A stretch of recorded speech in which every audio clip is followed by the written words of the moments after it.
Halo guys, Assalamualaikum warahmatullahi wabarakatuh. Apa kabar teman-teman? Semoga selalu sehat dimanapun kalian berada. Nah guys, kali ini saya bakal bahas masalah mobil 90s ya teman-teman ya. Nah kebetulan kita lagi ada di dalam mobil 90s nih. Di dalamnya si Accord Cielo.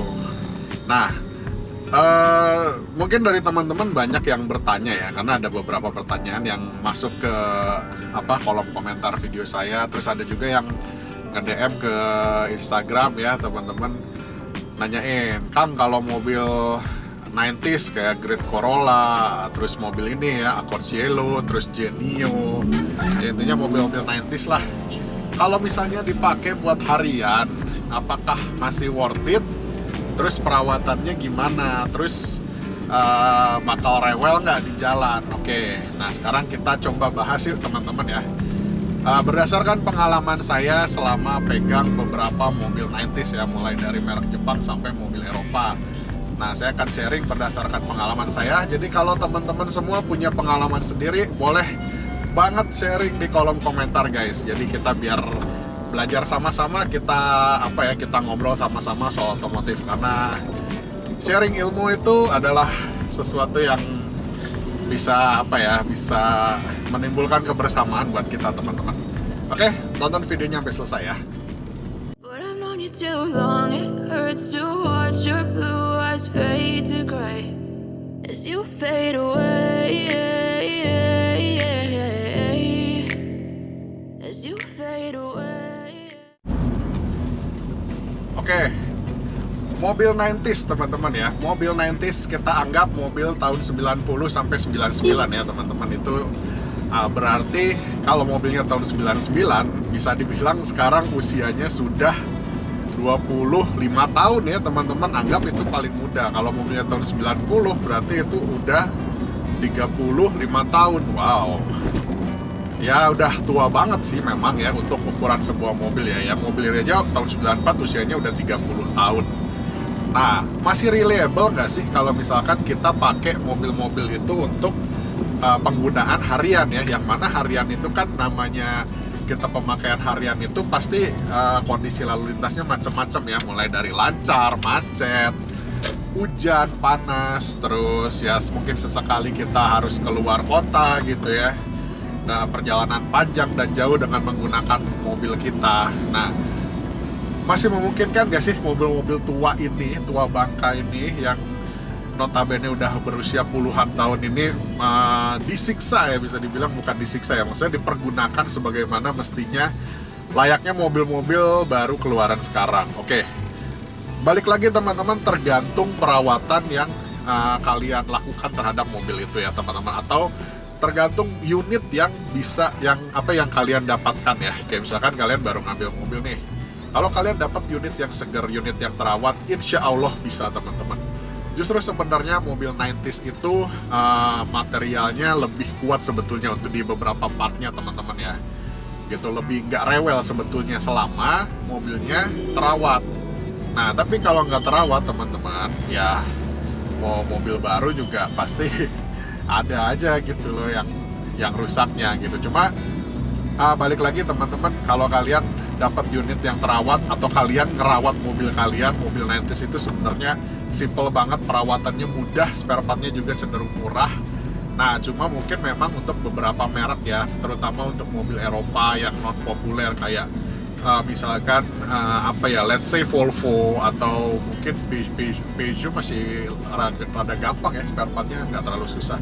Volvo nih mungkin ya agak susah. Terus merek-merek Jepang yang agak nggak populer juga teman-teman, kayak contohnya Mazda atau Mitsubishi ya. Nah itu mungkin beberapa partnya memang agak susah, tapi kalau kalian ngambilnya merek-merek yang umum ya kayak Toyota, Honda, Mercy, BMW, itu kalian nggak perlu takut, nggak perlu khawatir masalah spare part teman-teman, karena satu, komunitasnya banyak.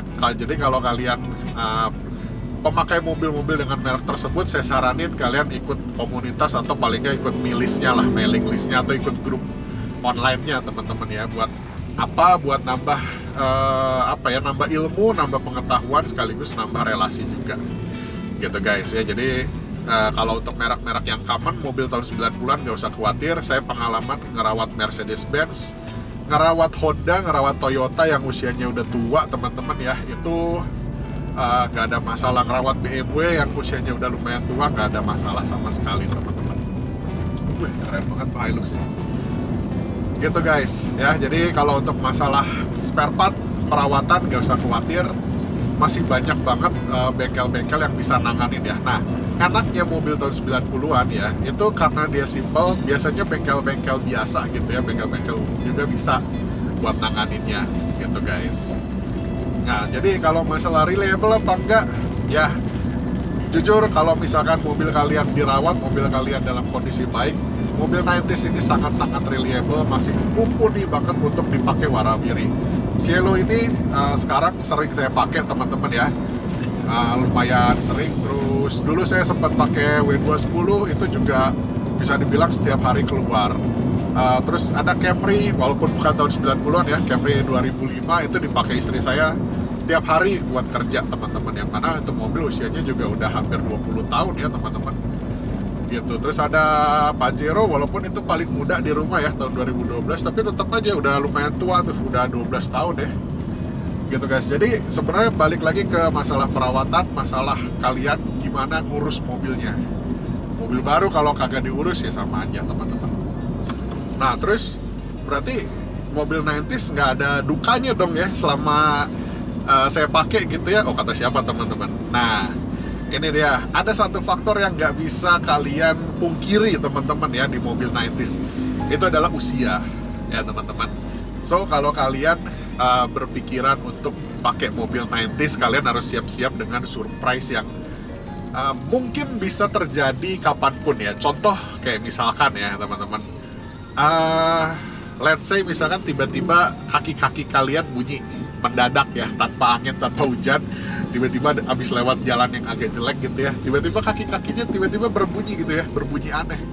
Nah itu nggak usah heran teman-teman, karena memang ya namanya mobil yang udah tua pasti ada aja part-part atau bagian-bagian di mobil tersebut yang memang sudah waktunya diganti gitu ya. Nah, gitu. Jadi nggak usah worry, nggak usah khawatir, karena itu memang faktor alam teman-teman ya, faktor natural gitu loh. Itu usia itu nggak bisa bohong ya. Karena apa?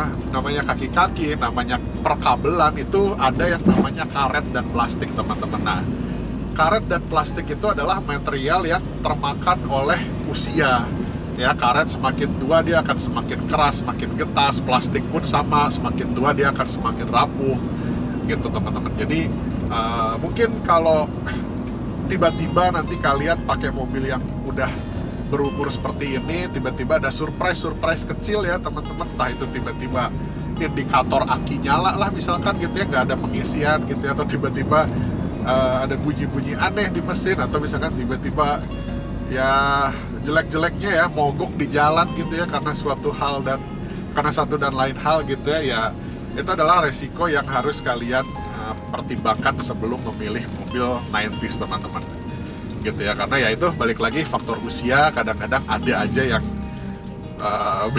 bikin kita terkejut gitu teman-teman ya, yang mungkin ya itu jarang banget kalian temukan di mobil yang usianya masih muda ya, atau mobil yang cenderung masih baru gitu guys.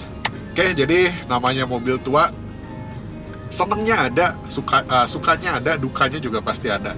Senangnya itu teman-teman, biasanya mobil 90s itu punya apa ya, karakter yang berbeda dibandingin mobil baru biasanya teman-teman ya. Dia punya kenyamanan yang berbeda, punya rasa yang berbeda, punya taste yang berbeda. Apalagi buat kita-kita yang gen milenial itu biasanya tumbuh besar dengan mobil-mobil yang keluaran tahun 90-an, itu pasti ada membawa nostalgia juga buat kita teman-teman, dan itu tuh priceless ya, itu tuh nggak bisa dinilai sama uang gitu. Itu terkadang yang bikin kenapa kita milih pakai mobil tua dibandingin mobil baru, mungkin ada di faktor itunya juga. Ditambah apa ya, kayak ya kita contohnya bisa menikmati kemewahan yang sangat mewah ya teman-teman, kayak misalkan Mercy, BMW dengan harga yang terjangkau teman-teman gitu. Nah itu kan hal-hal yang nggak bisa kita dapetin ya. Nah terus dukanya itu tadi teman-teman, karena faktor usia mungkin ada aja hal-hal yang nggak bisa kita prediksi teman-teman ya gitu. Oke teman-teman, gitu aja paling videonya. Semoga bermanfaat buat teman-teman yang mempertimbangkan untuk beli mobil 90s. Semoga bisa membantu kalian, bisa menjadi insight juga buat kalian teman-teman ya. Jangan khawatir, nggak usah takut untuk masalah spare part. Selama kalian beli mobil yang umum-umum aja, ya harusnya spare part itu nggak terlalu susah. Oke guys, sampai ketemu di video berikutnya. Jangan lupa di like kalau suka videonya, jangan lupa juga di subscribe kalau belum ya. Wassalamualaikum warahmatullahi wabarakatuh.